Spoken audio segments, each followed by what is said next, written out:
Bem-vindo à taverna da Não Tagarela. Sente-se, eu já vou atendê-lo. Estamos ao vivo em mais uma live aqui no Movimento RPG. Seja muito bem-vindo à nossa Twitch, sou Douglas Quadros. Muito boa noite para você que está no chat com a gente. Deixa eu só organizar o meu som aqui. Agora... Tá gravando, Douglas? Claro que tá gravando. Boa pergunta. Tá ao vivo? Excelente pergunta, na verdade. Por quê? Que eu sei que tu andou tomando umas broncas aí de microfone tava mudo, tava gravando. Olha, tem que estar gravando. Se não tá gravando, se a galera do chat não pode estar me ouvindo. Senão a Twitch pega tudo que eu falo, geralmente. Uhum. Não tem como tu levantar um pouquinho esse microfone? Tá não. Abaixado. Por que parece não? Daí fica com um boné na tua cara. Ó, esse aqui é o meu pedestal. Ó. Eu estou aceitando doações de pedestal. Deixa eu parar aí.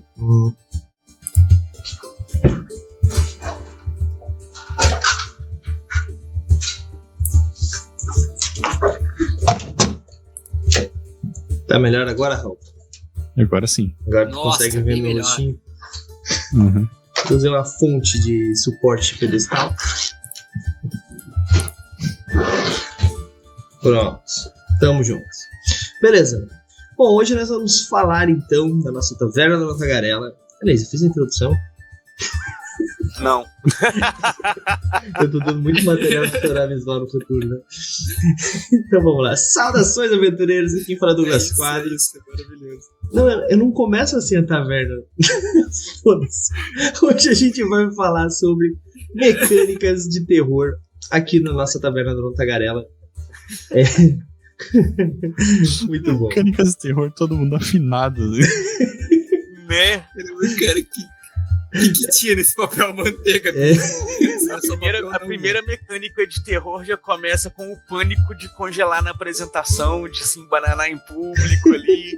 É o terror que todos sofremos. Douglas é a cobaia. Seu personagem nervoso, né? O seu personagem chega na frente da multidão. Tu nota que tu tá sem calças.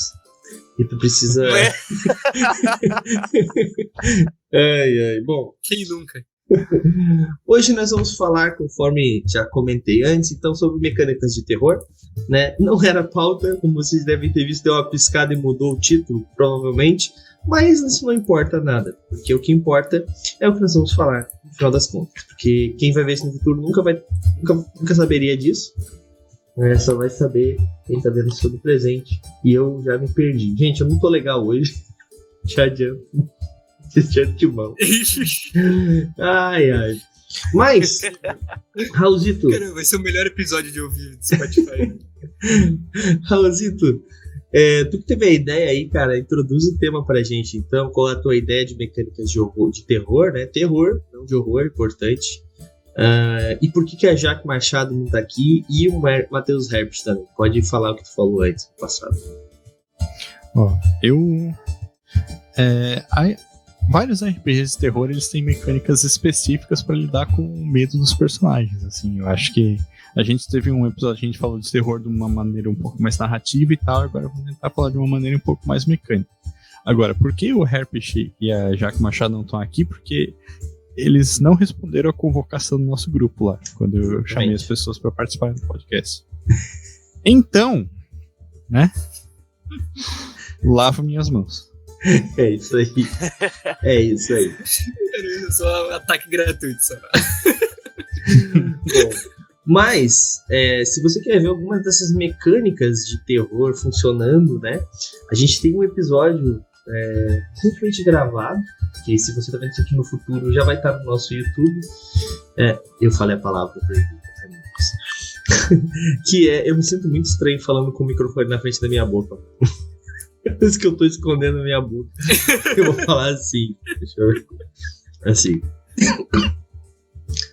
Nós temos lá na nossa rede vermelha de vídeos, né? Começa com e termina com o Tube, que foi jogando Noites na Serra do Mar, né? Com o Beholder narrando pra gente.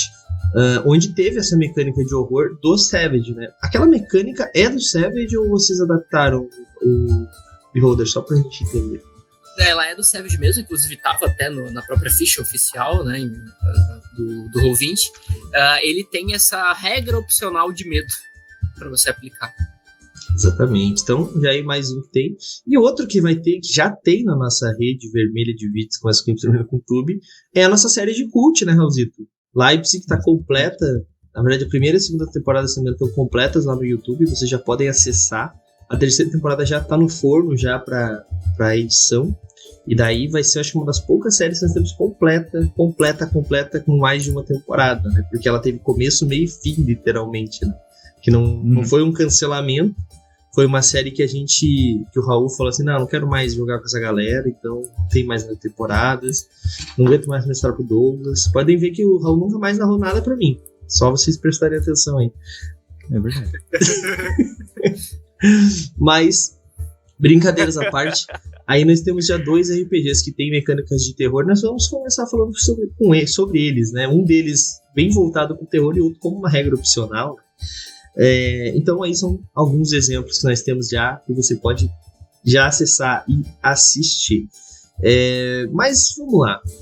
Tem uma coisa muito importante. Eu tenho alguns episódios que eu já gravei sobre terror no RPG, horror no RPG, inclusive no falecido podcast, que tem, sei lá, uns 8 episódios, tem 2 temporadas apenas, que foi o Movimento RPG Podcast, onde era uma espécie de entrevista com as pessoas realmente, né? Era só áudio, onde eu falei lá com Spor e outros narradores de terror, de RPG, inclusive o que nós gravamos sobre terror, acho que foi com o Cowboy, eu acho que era, Felipe Cowboy, que tem alguns livros, etc, sobre terror também. E cara, uma coisa que toda a vida eu chego nessa mesma conclusão, RPG de terror, tu precisa que a galera que tá jogando esteja engajada naquele terror, tá ligado? Tipo, por mais que o narrador seja bom, que a mecânica seja muito eficiente, se a galera tá dispersa, se a galera tá usando o celular, se a galera tá usando o computador naquele momento pra fazer whatever, se é online, é lógico, eu espero que você não libere para seus jogadores ficarem com um notebook na mesa presencial.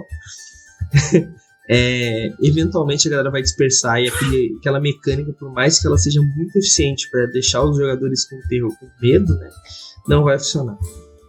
Mas daí eu com todos esses anos nessa indústria vital, outra coisa que eu percebi também é que talvez não seja necessário os jogadores ficarem com terror, tá ligado? Contanto que eles sejam bons jogadores e interpretem bem esses personagens. Baseado nessas informações, o que vocês acham disso? Edu, tu que que não falou muito até agora, o que tu acha? Cara, eu acho que é um pouco dos dois, porque se você conseguir pegar a galera, igual a mesa de lobisomem, né, que a gente tava jogando, a de mortos. Por mais que eu tentasse dar o climazinho de terror ali, coisa e tal, e que os jogadores sejam ótimos nas interpretações e tudo mais, cara, não tem como, a gente encheu era mais cômico do que de terror nos bastidores do jogo, vamos colocar assim, porque era muita piadinha. Então, assim, apesar de que o Storyteller não tem tanta mecânica própria, né, pra você... Embora tenha todo um cenário de terror e horror e tudo mais, ele não necessariamente tem tantas mecânicas de terror e horror pros personagens. Visto que geralmente você impõe o terror e não o contrário.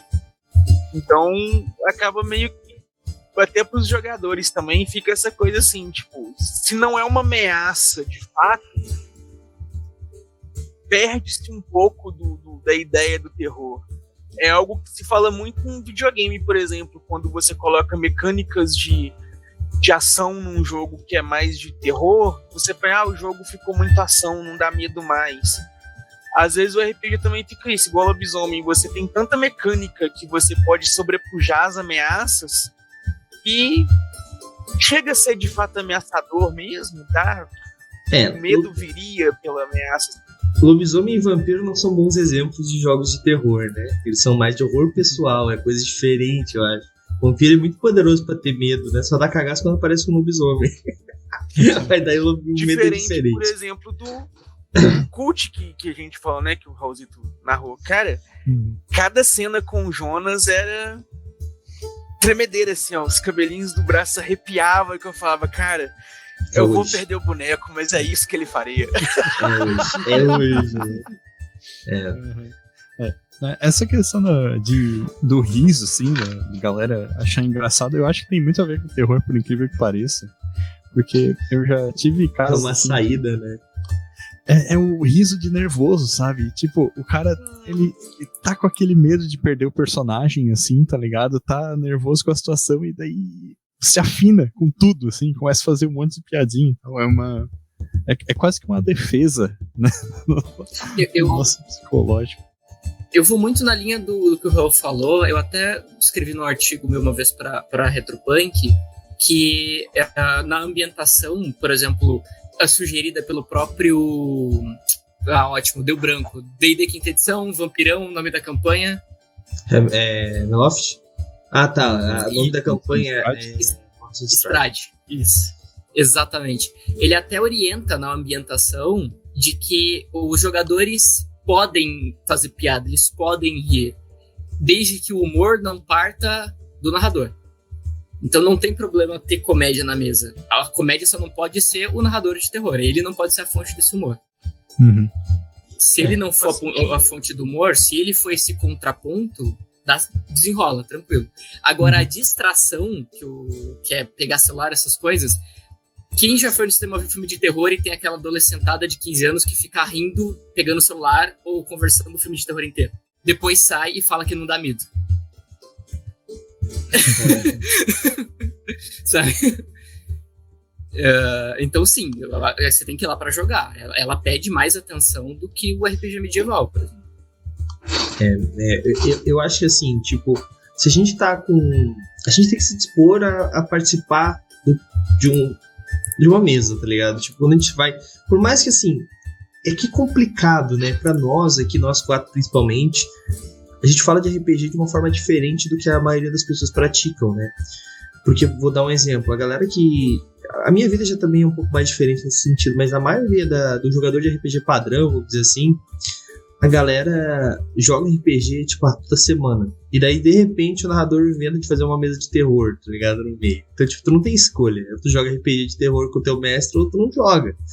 E a galera que... Por exemplo, vou dar um exemplo que aconteceu que não tinha muito o que fazer. Eu joguei com o Nicolo e Ravenloft. O Nicolo é um personagem de Brancalônia, um morado e tal. Então, tipo assim, não me encasava. Eu precisei fazer algumas alterações drásticas no temperamento dele, no comportamento dele e tal. Que não me agradaram muito, por causa que eu não gosto muito de fazer essas mudanças. Entretanto, é isso, sabe? Tipo, diferente do que eu faço, por exemplo, quando eu vou narrar uma mesa hoje em dia, eu já tenho um clima pra ela. Eu já chego pros jogadores e falo assim, ó, o clima é esse, a gente vai jogar assim, tem que jogar tal vez, tal horário, tal coisa.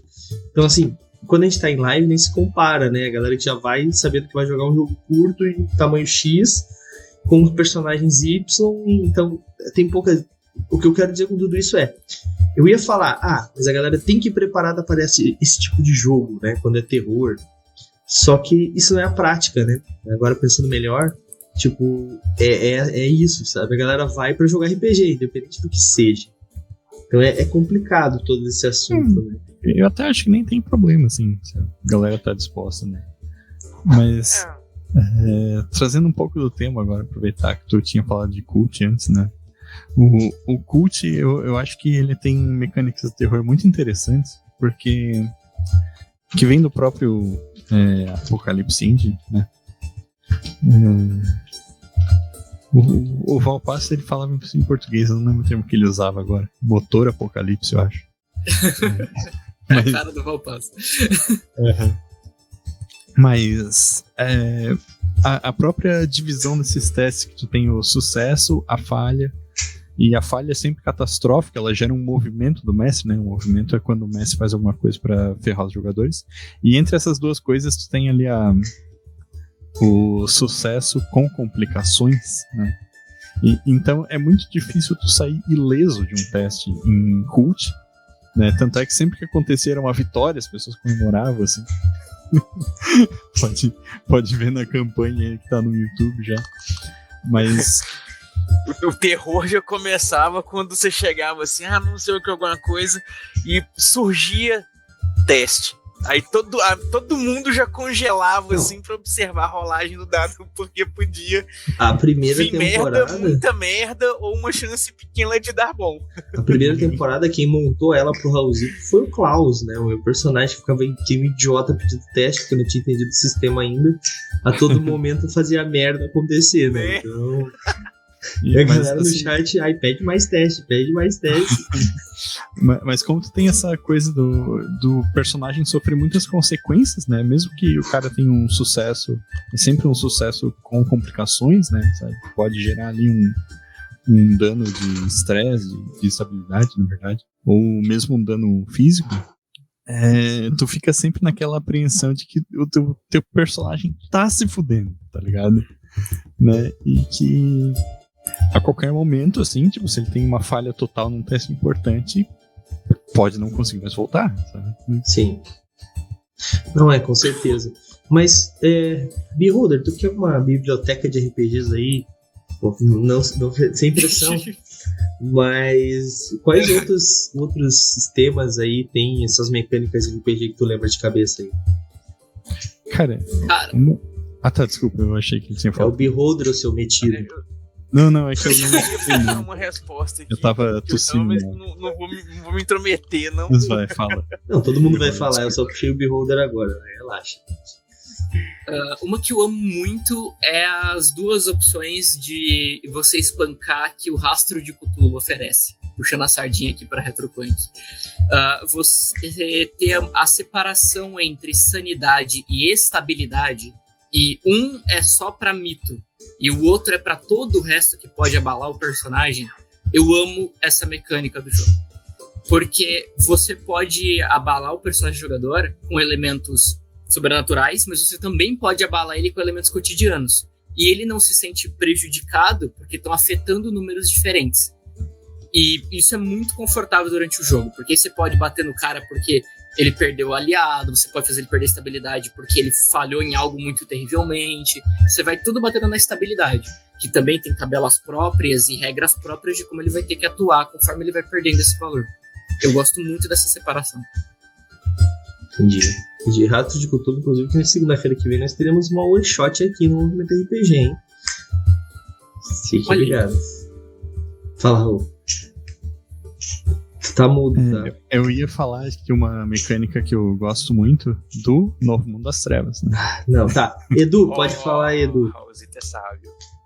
Pode falar, Edu. Mas o Raulzito puxou que eu ia puxar. Então nem de vocês fala, então.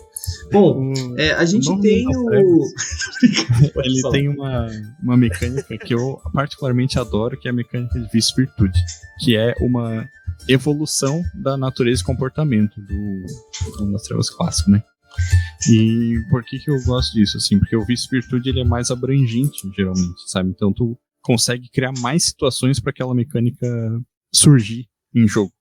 E o que eu acho mais interessante é a ideia dessas coisas aparecerem em jogo em momentos que prejudicam o personagem, sabe? Tu usar isso como uma moeda de troca para força de vontade, né? Força de vontade é esse combustível aí para várias habilidades dos personagens e tal. E então eu lembro de uma sessão, por exemplo, que tava uma situação super tensa, assim, que o grupo ele tava atrás de um grupo de cultistas, assim, que tava reunido, escondido lá, e tava todo mundo naquela tensão, tentando escutar através da porta o que tava acontecendo. E aí eles escutaram que tinham inocentes lá dentro, assim, como se fossem reféns, né, ou vítimas. E aí um dos personagens, ele tinha como vício fúria, né? O vício, ele é um lado ruim da personagem, digamos assim. Aí eu falei pra ele, cara, teu vício é fúria, então tu pode recuperar um ponto de força de vontade, isso, tu, sei lá, entrar atirando, chutar a porta e tal. Aí ele olhou, é isso mesmo que eu vou fazer, então. Mas daí deu merda, assim, morreu inocente e tal. Mas assim, esse é um gatilho que coloca um pouco na mão do jogador, né? Digamos assim, do mal que ele pode causar para prejudicar o grupo, sabe? Cedendo esses impulsos, assim. É uma parada que eu curto bastante. E eu nunca consegui usar natureza e comportamento do mesmo jeito no Mundo das Trevas clássico. E acho uma pena que mudaram isso na segunda edição, no Crônicas das Trevas. Eu joguei só a segunda edição, então.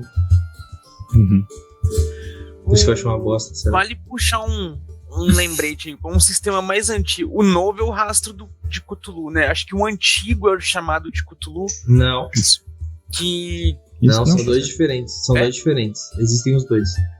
Então, o jogo novo é o rastro de Cthulhu. Tem o chamado o jogo de antigo. Não, tem o chamado de Cthulhu novo. Né? Um é da New Order e o outro é da Retropunk. Não, os dois têm edições atuais. Não, mas Não, é que o que o Edu tá querendo dizer, o tem chamado um game de Cthulhu que é antigão. o que é chamado lá de da Cthulhu época foi do lançado AD&D lá ainda. nos anos 80. Mas ele ainda existe, entendeu? Ah, pode crer. Mas Não pode sei se é falar. antigo. Não sei se mudou a mecânica. Foi questão de comunicação.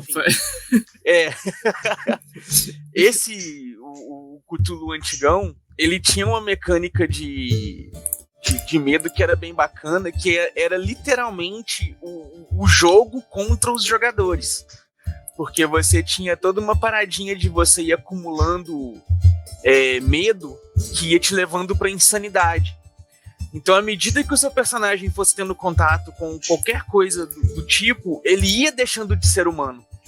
Então, o próprio jogo ia conduzindo o personagem a, vamos colocar assim, ao delírio, à loucura, à insanidade, a cada vez perder essa conexão com a realidade, consequentemente, levando os jogadores também a despertar essas interpretações e esses sentimentos dentro da mesa, assim. E que às vezes, por exemplo, falha de ter alguma mecânica que induza isso em nível de interpretação, sabe? Que eu digo. Porque, por exemplo, igual o Raulzito colocou o vício e a virtude do Novo Mundo das Trevas, ele tem essa pegadinha também de induzir você numa questão interpretativa, de você colocar aquela situação em mesa, você colocar aquela situação em jogo. Mas nem sempre você coloca, por exemplo, deixa eu ver um outro jogo, não vou lembrar agora um de cabeça aqui, o próprio Storyteller mesmo novo, né? Você tem regras ali e tudo, tem um cenário sombrio e tudo, mas você não tem nada que te fala, tá, isso tá pesando no seu personagem agora, assim, em questão de interpretativo, sabe? O medo que o seu personagem vai sentir, a tensão. Mas isso não tem uma coisa assim que mecanicamente afete o personagem para ter essa representatividade interpretativa. Mas tu não acha que isso é um pouco como é que eu posso dizer, do trabalho do narrador fazer esse tipo de coisa? Porque, tipo assim, eu já joguei com narradores onde, tipo, o meu personagem, ele se sentia tão mal com aquilo que eu tava fazendo que ficava até muito difícil de interpretar, sabe? Então, tipo, eu acho que depende muito do personagem, depende muito do narrador também. Só que eu concordo que se o jogo tem mecânicas para te ajudar nesse sentido, facilita. E isso é o que eu tentei dizer e devo ter falhado. Não, na verdade foi eu entendi porque você pegou como exemplo o chamado de Cthulhu. E eu amo o chamado de Cthulhu, eu amo muito o chamado de Cthulhu, mas eu tenho muita dificuldade em narrar chamado de Cthulhu para as pessoas, porque o rastro, como ele mira em estabilidade e sanidade, a sanidade demora muito para cair, ela só cai quando você de fato se depara com mitos. Então o seu personagem dura muito mais. Em chamado, tudo bate na sua sanidade. Então ele é um jogo que você sabe que você tá fadado a perder. Ele não tem onde escapar, você está fadado a perder esse personagem. Eu já narrei campanhas prontas de Cthulhu e eu juro, eu nunca consegui narrar até o final pra nenhum grupo na minha vida. Eu nunca narrei uma campanha até o final pra nenhum grupo. Todos morrem na segunda tentativa, na terceira tentativa, na quarta tentativa. Todos morrem ou ficam insanos. E é muito difícil você encontrar jogadores que estão dispostos a acompanhar as tabelas de enlouquecimento de chamado de Cthulhu. É o que o Douglas falou, ele é pesado. Quando a coisa vai descendo e vai caindo e você se atém ao livro, você fala, não, vamos jogar o que o livro propõe. Ele vai ficando muito pesado, ele vai descendo a níveis muito pesados. Muito difícil encontrar jogador que consegue comprar bronca e ir até o final. Assim. E também tem aquela questão que o jogo ele pode ele tem que ser gostoso de jogar, né, cara? Por mais que às vezes é legal, que nem o jogo Noite na Serra do Mar, tava aquele clima de tensão. A gente jogou agora o Desaparecido na semana passada, que tinha um quê de terror, assim, a galera tava meio cagada o que tava acontecendo, mas, tipo, não era nada nível extremo. O próprio Cult, que o Raulzito narrou, né, o Leipzig, tipo, todo mundo tinha medo, ele descreveu um inferno, ele descreveu um massacre, literalmente, mas, tipo, ainda assim era um certo nível, né, então, tipo assim, tem jogos que eles são extremamente pesados, e nem mesmo que o narrador queira dar uma segurada, o próprio Rage, né, tipo, ele não fez muito sucesso exatamente por causa disso, ele é muito pesado, ele é um jogo que se tu não tá bem mentalmente pra jogar, ele é muito punitivo, sabe, tipo, ele te deixa mal, fisicamente e mentalmente mal, sabe, então o cara tem que tomar muito cuidado com isso, mas pode falar. Como tu falou essa questão às vezes é difícil tu botar numa tabela, assim, como o jogador deve se sentir, né? Tipo assim, quando tu chegar nesse nível de sanidade, aí tu vai estar abalado e tu tem que gritar e arrancar os cabelos. Assim. E às vezes não é exatamente o que o jogador tá pensando pro personagem, né? Porque às vezes o jogador ele quer colocar suas próprias ideias na crônica também, e isso é uma característica do RPG, por isso que a gente joga RPG, né? Então, eu particularmente prefiro quando existe essa flexibilidade, assim, né? De tu dar pelo menos uma gama de opções pro cara escolher como ele vai interpretar aquele medo, aquele pavor, aquela insanidade e assim por diante, né? Então, cara,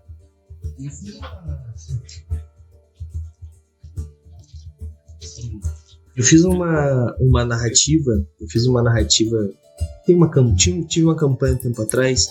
Eu ri porque o Vinícius tá aí no chat e ele jogou essa campanha.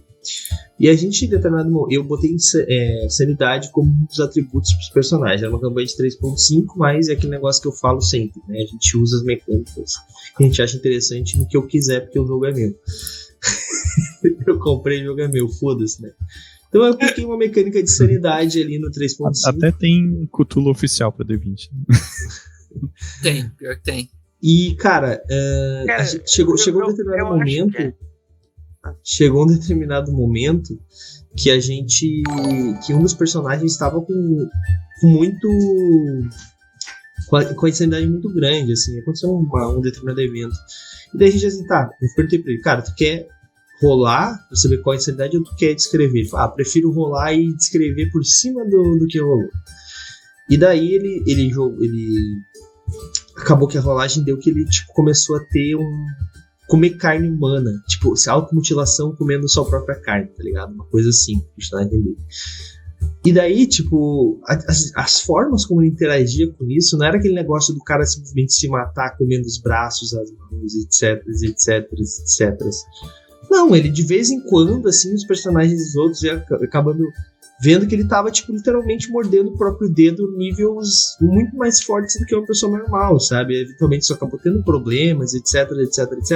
Mas, tipo, as descrições que ele fazia, a forma como ele fazia isso, é o que era legal, que fazia dar um terror, né? O negócio da insanidade. Só que, assim, era um jogador que ele era muito preparado para isso. Eu não sei se algum outro jogador que é mais iniciante teria essa mesma facilidade para fazer esse tipo de coisa, né? Eu acho que a tabela ela te ajuda nesses quesitos assim, sabe? O cara pegar e interpretar exatamente aquilo que tá na tabela vai te ajudar. O problema é que às vezes é difícil para alguém interpretar uma coisa que ele não tá acostumado, né? Exatamente. É que nem, por exemplo, assim, pega um jogador novato. Tem gente que gosta de se jogar na... O Edu tá com muito lag, mano, hoje. Tá um pouquinho. Um pouquinho, mas não, mano, 5 minutos. Não, é que você comentou um negócio, só ia pegar o gancho. Pode falar. É porque tem gente que gosta de se jogar na interpretação, né, cara? Que vai pegar ali e vai, tipo, tirar um rio de uma gota que você der pra pessoa fazer. Você fala uma palavra, a pessoa tira um Oscar de interpretação do negócio. E tem gente que é mais introspectivo, que vai... Você vai dar um negócio ali, a pessoa não vai nem querer falar o que o personagem fala. Fala, não, meu personagem fala pra fazer isso. O meu personagem vai tentar convencer. E a pessoa não quer nem falar o que o personagem tá dizendo. E, tipo, é o jeito da pessoa, saca? Não tem como a gente, como narrador ou como companheiro de jogo, virar pra pessoa e falar, olha, não, você não pode jogar comigo porque você não quer chegar no nível de interpretação que eu quero que a minha mesa toda chega pra poder... É meio paia. Mas sabe? assim, Edu, desculpa te interromper, eu acho que esse tipo de coisa a gente consegue ajudar o jogador, né? O Vini tá aí e ele até falou ali, eu confesso que tem esse problema às vezes, mas tô tentando superar isso. É uma coisa que sempre acontecia nas minhas mesas, quando alguém começa assim, eu falo que... Meu personagem chega e fala tal coisa. Eu falo assim, não, fala. Porque assim, às vezes a pessoa fala inconscientemente, daí ela se força a falar e acaba com o tempo perdendo essa timidez natural de estou falando como se eu fosse um personagem, tá ligado? E isso acaba se tornando natural eventualmente se o cara começa a forçar disso. Então assim, mas eu entendo que tu tá falando, não tinha nada a ver com isso, eu só quis comentar. Eu entendi o que tu quis dizer. Pode falar, Miguel. Não, eu ia falar, mas isso são elementos legais, porque assim, elementos mecânicos do livro estão lá para passar o tom do jogo, né? Para isso que eles existem. O Savage Worlds, por exemplo, ele tem a regra opcional do medo, que ela é muito simples, é um teste de espírito e pronto, sabe? Não é o foco do jogo, e aí todo o resto cai nas costas do mestre. Tem livros que dão suportes muito melhores, como o Chamado de Cthulhu. Só que esse é o problema que eu diria... Não problema, mas é o maior desafio do jogo de terror. Mesmo que a mecânica tente te ajudar, muito ainda cai na mão do narrador. De incentivar o jogador, de entender o ambiente da mesa. Cara, já teve uma mesa que eu tava mestrando de Cthulhu, que um dos jogadores na mesa descobriu que tinha fobia de afogamento, porque eu tava narrando, eu sou da área da saúde, eu sei como funciona, eu tava afogando ele num processo de ilusão, sabe? Só que eu fui detalhado, e quando eu fui detalhado, ele falou, não dá pra mim, não dá pra mim, não dá pra mim. Beleza, a gente encerrou a mesa, paramos por aí, ele foi atrás pra descobrir o que aconteceu e descobriu que tem fobia de afogamento no jogo. Ele nunca tinha se afogado, não sabia que tinha essa fobia. Eu ia fazer uma piada, mas eu acho que não estamos no clipe. Eu ia falar que... Eu ia falar que todo mundo tem fobia de afogamento, ninguém quer ser afogado, né? Mas eu entendi que não tem nada a ver com isso, né? Só sobre a descrição ou ver as pessoas se afogando. Não, mas é uma boa piada. Eu entendi. Fico feliz que ele não tenha se afogado, né? Exato, né? Exato. Mas daí ele saberia, né? Seria mais fácil. Nem o livro vai te preparar pra isso. Exato. Nem o livro vai te preparar pra isso, sabe? Essa questão do que o Miguel falou da interpretação é importante, né? Porque no fim das contas, a mecânica ela não salva nenhum jogo de terror, né? Se não tiver interpretação. Se tu reduzir, tipo, ao máximo da mecânica, tu vai dizer, tipo assim, teu personagem tá com medo, então tu rola um D6 a menos nessa situação. Yes. Sabe? Aí, tipo, vira qualquer coisa. Savage Worlds é exatamente isso, né? Eu vejo que às vezes, assim, as mecânicas, elas são mais legais, igual o Miguel colocou. É uma questão que te ajuda a ter um norte pra você ter um medidor, cara. Igual, por exemplo, a coisa básica. Todo jogo, o personagem tem ponto de vida, de alguma forma. Ou é uma tabelinha de quanto dano ali pra ver quanto é descoreado e tudo, igual Storyteller. Ou é pontos de vida mesmo, igual D20. Mas de alguma forma, todo sistema tem uma métrica pra medir a vitalidade dos personagens. Mas nem todo sistema tem métricas, por exemplo, para as questões psicológicas dos personagens. Então, às vezes, por exemplo, você coloca lá, igual o D&D, você usa a magia medo. Beleza, mas que nível de medo essa magia tá colocando? Ao nível, por exemplo, fobia, igual o Miguel falou o caso, que o personagem chega a descontroladamente perder o controle sobre aquele medo. Ou é só um medinho que o cara vai ficar paralisado e não vai querer agir, mas tá de boa, consegue ficar no ambiente e suportar. Na verdade, ele vai sair correndo se ele não passar no teste. Como que você psicologicamente... Sai correndo, né? Tem sistema que resume isso. Você corre... O D&D explica, né, isso. Eu entendi o que o Edu quis dizer, mas o D&D não foi um bom exemplo, porque ele explica exatamente cada nível de medo faz, né? Medo ele explica no nível da mecânica, né? Exato. Tu vai fugir. Inclusive com essa linguagem, assim, né? Você se afasta da fonte de medo em todos os seus turnos a partir do momento que, sabe? Exatamente. Coisa extremamente burocrática. Mas isso que o Edu falou... pode falar, Miguel. É porque foi o primeiro que veio na cabeça, assim. Fala, Miguel. Não, mas é legal pegar o Dungeons & Dragons como exemplo, é muito bom pra mostrar que às vezes mecânica e descrição do próprio livro não se conversam. Por exemplo, nos pontos de vida, quando você lê no quinta edição, ele fala que os pontos de vida não representam só saúde. Representa a condição, ele fala que até representa a sorte do personagem e da maneira como ele foi atacado. Só que depois, quando você vai pra regra, espada longa sempre corta. Então, se o mestre descreve que a espada longa pega na armadura, dá um blunt, amassa, e o cara só sente o impacto, e ele perde vida pelo impacto, não tá sangrando, o cara vai falar, não, mas espada longa sempre corta, dano é corte. Então, mas é que daí tem outra explicação. Só tô dando chato aqui de regras, né? Porque o D&D tem muitas edições. Isso, na verdade, é outra questão. É que, na verdade, não é que te acerta. Tu vai, tipo assim, passou perto de ti o suficiente pra te... Na próxima vez não vai passar tão perto. O ponto de vida é muito mais isso. É o teu condicionamento físico. Tu vai cansando, tu vai esquivando menos. Tu não vai tendo tanta sorte. É sobre isso. Esse é o problema da regra. Porque a regra diz que espada longa sempre aplica corte. Então, se eu dei um dano de espada longa, ele deveria ter tomado dano de corte. Depende. Entendeu? Quer dizer que tu não cortou, entendeu? O ponto de vida, ele não tira vida. Tu só vai perder vida quando tu tem um sangramento, ou quando tu tem um dano massivo, ou quando tu é acertado e daí tu cai com um negativo pra quase morte, entendeu? Falando em quinta edição. Mas isso é outra... Eu entendi o que tu quis dizer. A grande questão... Isso não tá no livro, isso é a interpretação tua. Não, tá no livro que tá no livro. Lê as outras edições pra te ver. Não sei se nas novas, então né? 3.5. Vamos fazer uma pauta disso depois. É uma boa. Pontos de vida e suas regras. Mas enfim, a sanidade é a mesma coisa. Tem livros que as coisas não se conversam, sabe? Mas então, é aí que tá. Por exemplo, Terra Devastada, tá? Eu vou dar um exemplo de Terra Devastada, que é um exemplo muito bom aqui. Ele tem a mecânica de tormento, que ele te ajuda, às vezes, até em alguns momentos, o teu próprio tormento, né? A superar um teste. Tenho que fugir disso porque o meu tormento é baseado nisso, né? Ou então tu tem mecânicas pra te cair e ficar catatônico porque tu não aguenta mais sofrer. Teu cérebro desliga sobre aquela situação.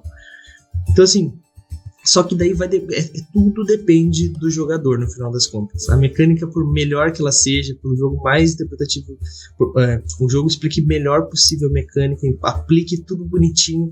Se o jogador falar assim, meu personagem cai no chão catatônico, beleza, vai ter um impacto. Agora, se o cara chegar no chão, o meu personagem cai no chão, ele começa a babar, ele bota as mãos no cabelo, começa a segurar, vocês notam que as mãos dele começam a ficar vermelhas, as pontas do dedo brancas, por causa que tá apertando com tamanha força, as unhas ficam brancas, né? O cabelo dele começa a sair sangue, começa a sair com esses... Entendeu? É a descrição, é a intensidade que o próprio jogador bota, muito mais do que o que tá escrito no livro, né? Moral da história aqui, mecânicas de terror, né, ajudam, mas não são tudo, né? Ajuda, mas não soluciona o problema. Exatamente. Edu, a gente te cortou umas 30 vezes. Quer falar mais alguma coisa aí? E eu prometo que eu não vou ser chato dessa vez. Dessa vez. Não, cara, eu acho que complementou o que eu quis dizer. Eu consegui falar na hora que eu tentei, fui cortado, mas consegui completar. Bom, então é isso, galera. Vamos para a nossa rodada final para a gente encerrar mais esse assunto. Já estamos nos nossos finalmente aqui. Caramba, o papo foi legal. Rodada final, então, Raulzito. Alguma dica pra galera aí para usar mecânicas de terror melhor, aprender a usar mecânicas de terror, ou então o que não fazer também, acho que se aplica nesse caso. O que não usar, né? Cara, antes de falar isso, só fazer uma menção que a gente não falou durante o podcast, que é a mecânica da fome do Vampiro Quinta Edição. Que eu achei que ela conseguiu abarcar muito mais o que significa fome, né? Que não é só um medidor, assim, de quantos pontos sangue tu tem, né? Os níveis de fome, eles têm uma tensão a mais de que, como tu rola pra ver se tu vai aumentar a fome ou não, tu sempre tá naquela de, puta, será que eu vou usar esse poder agora? Será que não, né? Não é uma coisa tão direta. Mas, encerrando agora, eu acho que isso tem a ver um pouco com como eu gosto de usar mecânicas de terror, que tu tenha alguma coisa que não seja previsível, né? Sabe que o jogador fique naquela tensão, né? Quando vai rolar o teste ou fazer alguma coisa, e que a mecânica ela te dê espaço para interpretar como o teu personagem está sentindo medo, né? Eu acho que para mim isso é o fundamental de boas mecânicas de terror, e como eu gosto de aplicar elas, né? E no mais é isso, né? Não sei se tem algum conselho melhor do que isso. Show de bola. Show de bola. Não, é uma boa dica, na realidade. Continuando então, Miguel, e você? Qual é a sua dica, ideia? Cara, eu vou partir de uma recomendação de um livro que eu gosto muito, que é Os Ceifadores. Até quando o Douglas me deu as opções do que pegar do Valpassos, ele falou esse ou esse? Os Ceifadores, por favor. Eu gosto muito porque ele coloca o jogador no papel de um assassino. Você vai interpretar um assassino, não um psicopata, um assassino.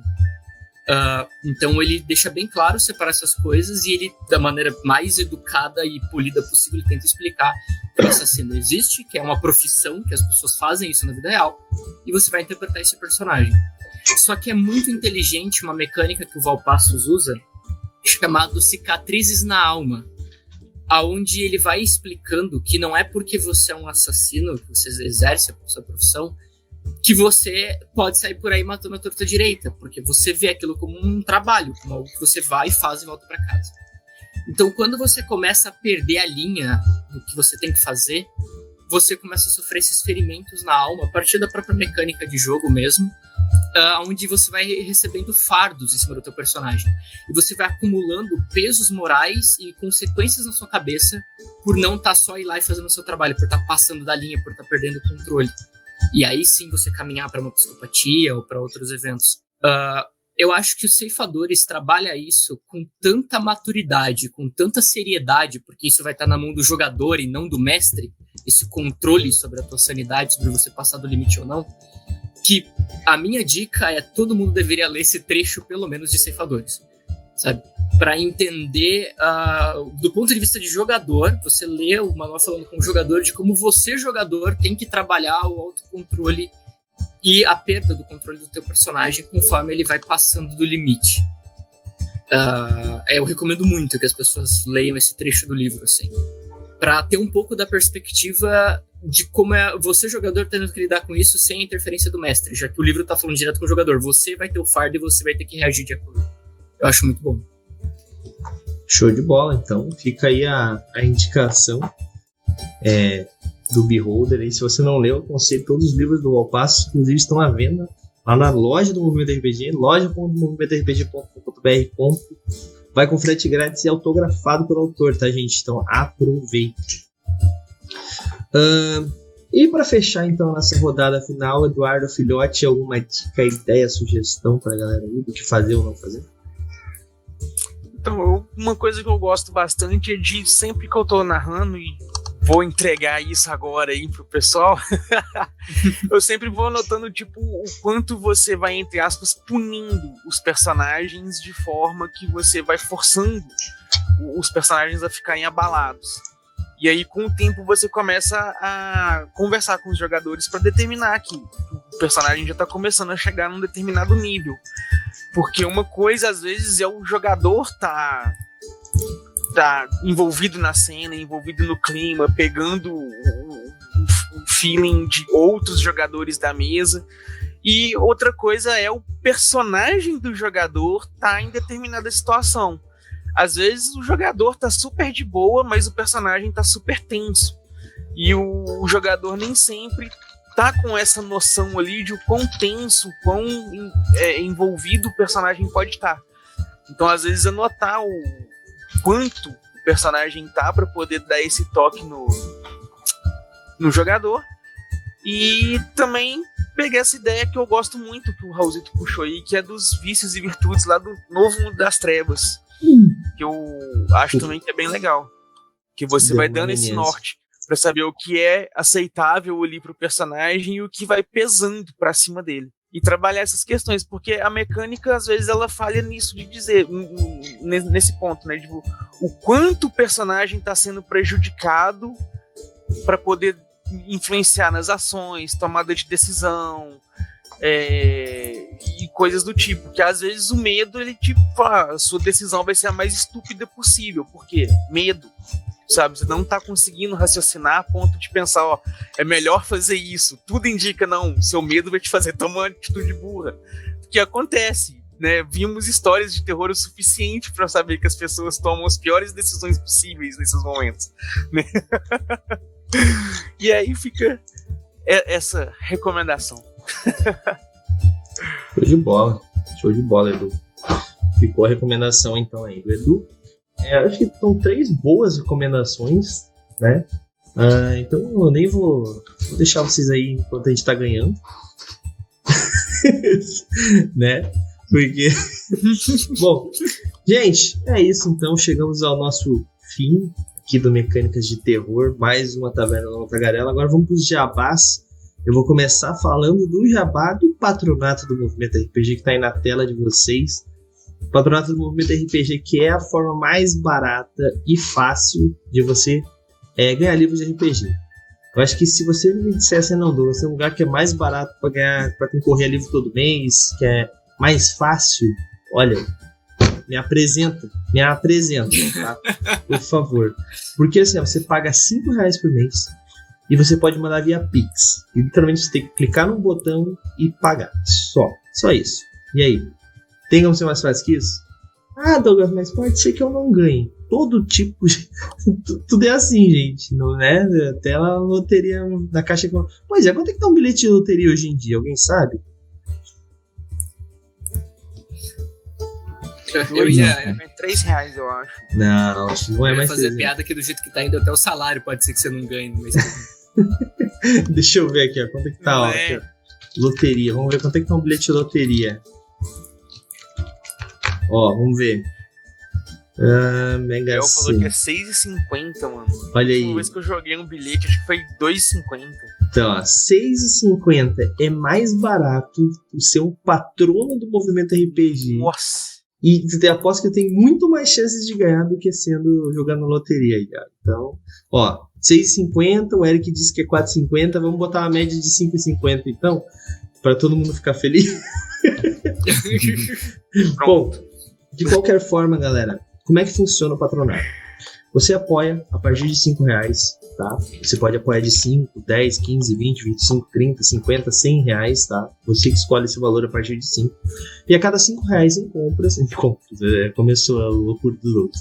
E a cada R$5 em apoio, você ganha uma chave. Essa chave, ela te dá direito a concorrer a prêmios todos os meses. Os prêmios são, como por exemplo, o Miguel poderia fazer uma coleção ali, mostrar todos os prêmios que tem, ficar 1 hora mostrando, mas são livros, cara, são camisetas. Tô numa onda aqui, ó. Pois é, a galera tá meio puta contigo. Mês. Mas, ó, é camiseta ofertada pela Bar do Shop, nossos parceiros da Bar do Shop. Olha só, falando isso, Miguel, chegou outras camisetas aí, né, Miguel? O que tu achou? Lindas demais. Show de bola. Então, ó. E se você não quiser esperar pra ganhar o patronato, você também pode comprar. O que? Tua reação. Eu não tô legal. Pra baixo.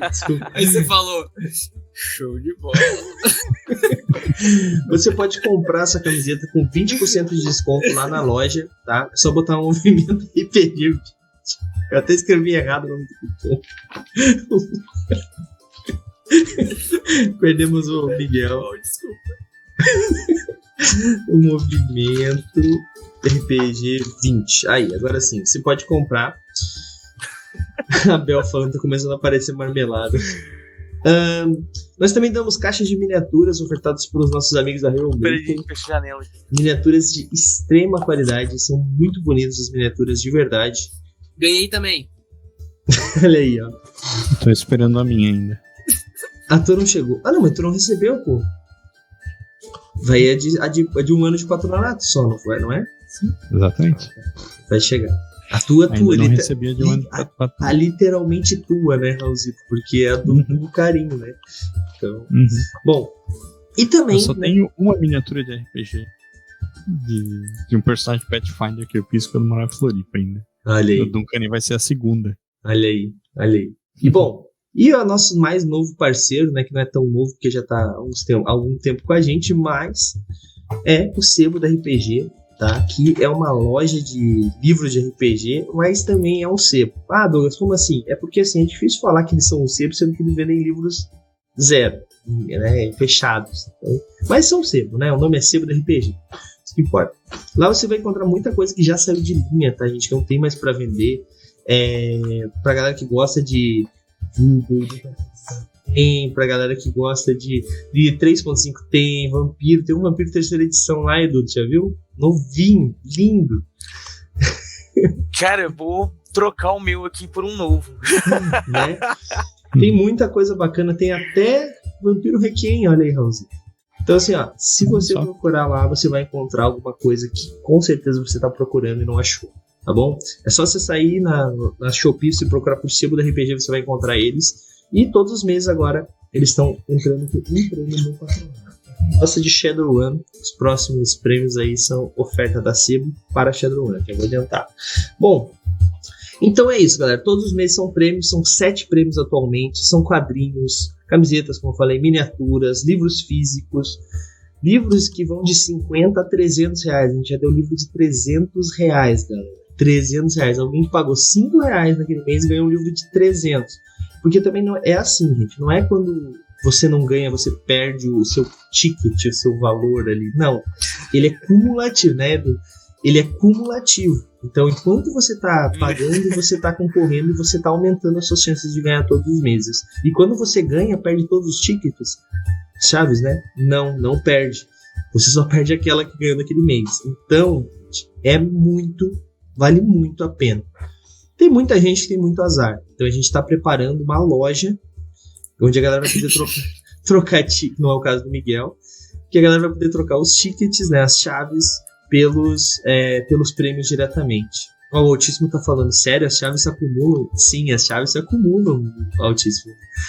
A galera não tá ligada nisso, realmente. Então assim, galera, vale muito a pena. Isso é só uma das vantagens. Tem várias outras, como por exemplo, jogar com a gente, ter o seu personagem na vila de MRPG, né, com miniatura depois de um certo tempo de patronato, com ilustração, entre outras vantagens, muitas lá. É isso, galera. Então, tornem-se patronos. Eu vou deixar o link novamente aqui no chat. Queria agradecer aos nossos parceiros. Mas eu tenho outra coisa para falar. Inclusive, eu tenho que falar com os patronos, porque tá na hora, mês de novembro, vai ter concurso Baú Épico do Dragão, né? Que é aquele baú que a gente dá vários prêmios para uma pessoa só. Então, uma chave só ganha vários prêmios, só que é uma chave especial, que você pode comprar ela. Ela custa 50 reais, você pode ir lá na loja do Movimento RPG, loja.movimentorpg.com.br, na aba concursos, você vai lá e acha a chave para comprar. Cada chave você tem uma chance, ela custa 50 reais, você pode comprar quantas você quiser, inclusive pode parcelar no cartão de crédito, tá? Aproveitem, galera, elas são cumulativas também. E, cara, o prêmio que o Edu ganhou, pelos meus cálculos, deu mais de 600 reais em prêmios. O do Miguel deu mais de 400 reais em prêmios. Só o livro do Edu foi 300 e poucos reais, só pra vocês terem uma ideia. Então assim, galera, vale muito a pena, tá? Só o Vampiro foi quase 400. Então assim, ó, vale realmente muito a pena você participar. Por 50 reais é um prêmio muito baixo, tá? E assim, os patronos conseguem trocar suas chaves por chaves épicas. Cada 10 chaves normais tornam uma chave épica. O Miguel transformou a dele, né?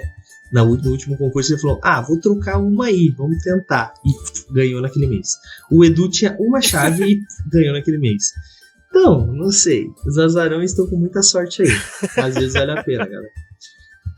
Então é isso, galera. Comprem suas chaves, troquem elas também. Eu vou entrar em contato essa semana, provavelmente, pra gente fazer as conversões. E concorram ao baú épico do dragão. E o baú lendário tá saindo do forno já. Provavelmente deve ser a nossa novidade para janeiro. Vai ser um baú um pouco mais caro, que o prêmio vai ser triste para mim não poder participar. Bom, gente, vamos pro jabá dos nossos convidados, então. Nem tão convidado, né? Na verdade, já é da casa, todos três aqui, mas Raulzito, faz teu jabá aí, quem não te conhece ainda, por algum motivo. De onde tu vem, que se alimenta.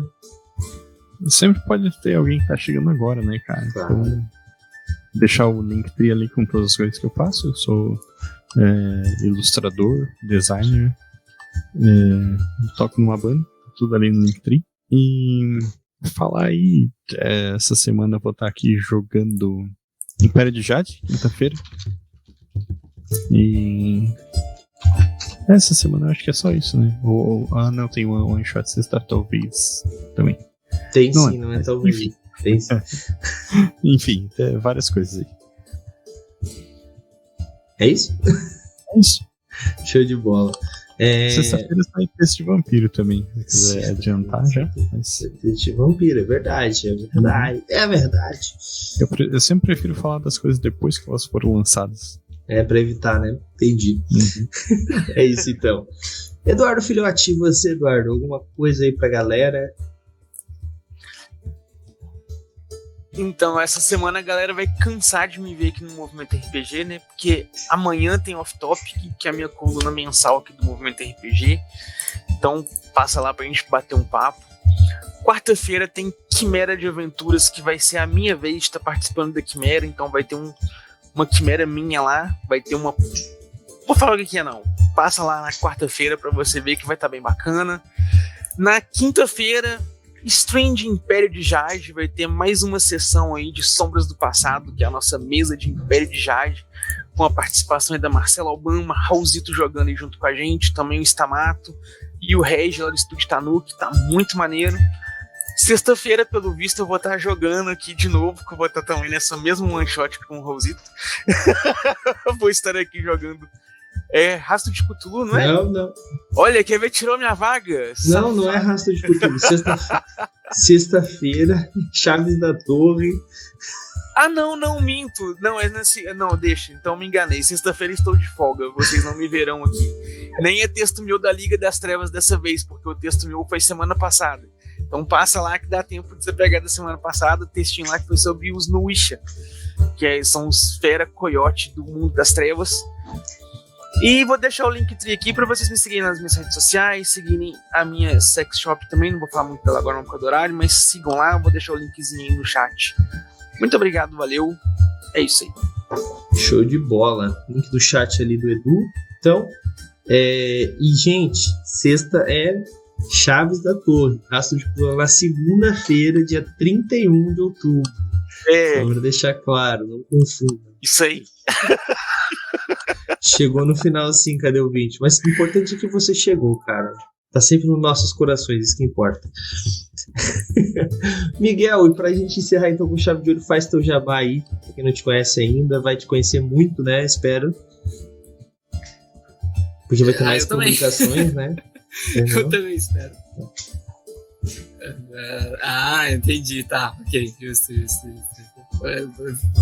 Tem uma editora vindo aí, né? Eu fiquei sabendo.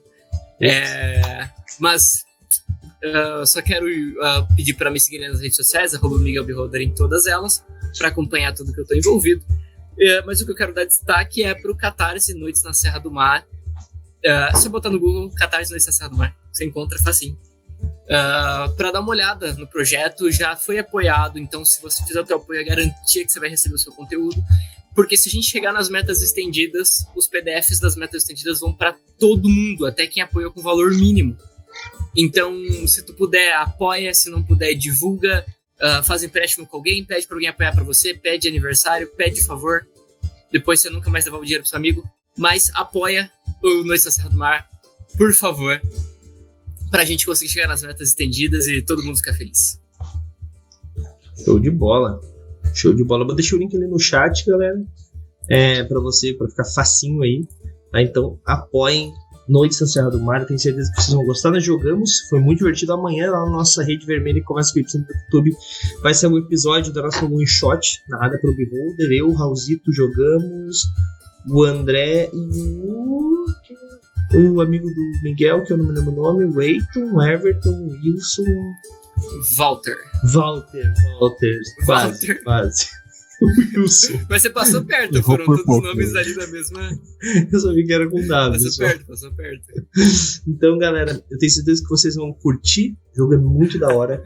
Se você não apoiou, apoia a partir de 25 reais. Tá muito bom o Edu. Rindo com delay, né? O Edu rindo com delay, todo mundo ri, faz silêncio, aí ele ri um pouquinho. Muito bom. Bom, gente. Aqui hoje tá uma tempestade do caramba, velho. Tá caindo muita água e a internet tá muito zoada. Pode ser. Na edição que vai pro YouTube e pro Spotify, depois o Douglas edita e bota o Edu no tempo certo. Fala isso pro senhor A. É a magia da edição. Fala isso pro senhor A. Eu duvido que ele vai fazer. Bom, gente, é isso. Então a gente vai encerrando mais esse episódio. Se você gostou, não tem que fazer nada, só espera aí. Que agora a gente vai. Passar o calendário. Eu lembrei que eu ia falar. Deixa eu passar o calendário da gente. Essa semana vai ser uma semana, mais uma semana cheia, mas aproveitem que é a última, tá? A partir de semana que vem voltamos com cronograma normal, lives. 3 lives na semana apenas, 4, né? Porque eu ainda tô jogando um jogo interminável. Mas, então amanhã eu estarei jogando um jogo interminável, o Enigma do Sol Oculto. Muito bom, tá? Admito, mas nunca acaba. Quer dizer, já acabou 6 vezes pra mim, mas eu tenho que recomeçar cada uma delas. Eu como personagem morre. O Enigma do Sol Oculto é um RPG solo que estou jogando no formato Legacy. E, cara, tá bem da hora. A partir das 9 da noite estarei jogando amanhã. Bel e Altíssimo estão jogando comigo, junto com o Eric, ele também. Tá muito legal. Ah, Douglas, mas não é solo, sim, mas a galera me ajuda a tomar as decisões. Tá muito legal. Na quarta-feira, temos estreia, né? Um novo capítulo da Guilda dos Guardiões, que vai se passar em Deadlands. Vai estrear. E, cara, muito da hora tá ficando, tá? Teremos quem que vai estar jogando? O Sr. A como Shakan. Acho que de conhecido só o Sr. A. Não, tem o James como Arlek, né? O mago de fogo dele. E eu acho que os outros 2 são personagens novos, se não me engano. Não, tem o Ricardo como o Cisgod, né? Então são 3 personagens que já apareceram e um personagem novo, que é secreto, né? Eu fiz meia louca frente soco lá, ver se suficiente pra liberar. Mentira. É uma pessoa nova que tá jogando, que é um patrono e conseguiu a vaga aí pelo patronato. Então, vai ser muito da hora. Se você não sabe, a Guilda dos Guardiões é um cenário que nós temos, é uma história que nós temos, que ela não pertence a nenhum cenário e nenhum sistema. Por isso nós já jogamos em sistemas como D&D 4ª edição, D&D 5ª edição, Sétimo Mar, Tormenta, Space Dragon, Old Dragon e agora Savage Worlds. Já passamos por cenários. Dragon já jogamos? Acho que Old Dragon ainda não. Old Dragon porque foi meio a meio, né, Raulzito? Vamos ser sinceros. É verdade, tinha personagens de Old Dragon. Exato. E nós temos, nós passamos com cenários como Ravenloft, Brancalônia, Sétimo Mar, que é um cenário também, Tormenta 20, que é um cenário também, né, o cenário de Tormenta em si. E agora vamos ir para Deadlands. Então teremos um faroeste arcano aí, galera. Então, se você não conhece, tenho certeza que você vai curtir. Quarta-feira, a partir das 9 da noite. Aproveita que é estreia, tá? Com o primeiro episódio, pega do comecinho, pega a história do começo, fica muito mais da hora. Quinta-feira temos Império de Jade, Eduardo Filhote narrando, Raulzito jogando lá, juntamente com Marcela Alban, Regi e Stamato. E eu não preciso dizer nada, só preciso dizer Capivara Samurai. Acho que essa é a palavra-chave para você vir na quinta-feira a partir das 9 da noite. E na sexta, teremos a one-shot final. Não é a one-shot final, a última one-shot que teremos nas sextas-feiras desse mês, que é uma one-shot em A7. Não, essa é outra coisa. As Chaves da Torre, que é um RPG também que foi feito em financiamento coletivo e ele foi batido a meta em menos de 24 horas. Eu e o Raulzito já entrevistamos os criadores e nós vamos jogar com o Arthur, que é um dos criadores. E, gente, a gente precisa continuar apoiando tanto Noites da Serra do Mar quanto as Chaves da Torre.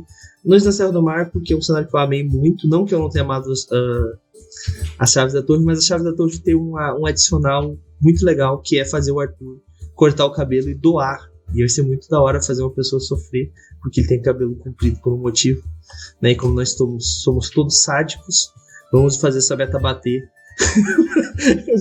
pra isso acontecer. Brincadeira, galera. Mas vai ser bem da hora, a gente, na sexta-feira, a partir das 9, o one shot, tá bom?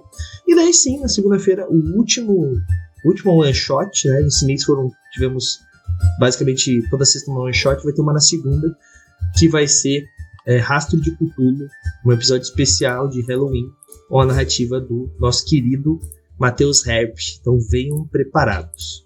Teremos a taverna nesse dia, um horário um pouco mais cedo, tá? Eu aconselho quem gosta de treta de RPG vir nesse dia, porque vai vir uma pessoa bem tretosa para conversar comigo, e eu tenho certeza que vocês vão curtir o episódio.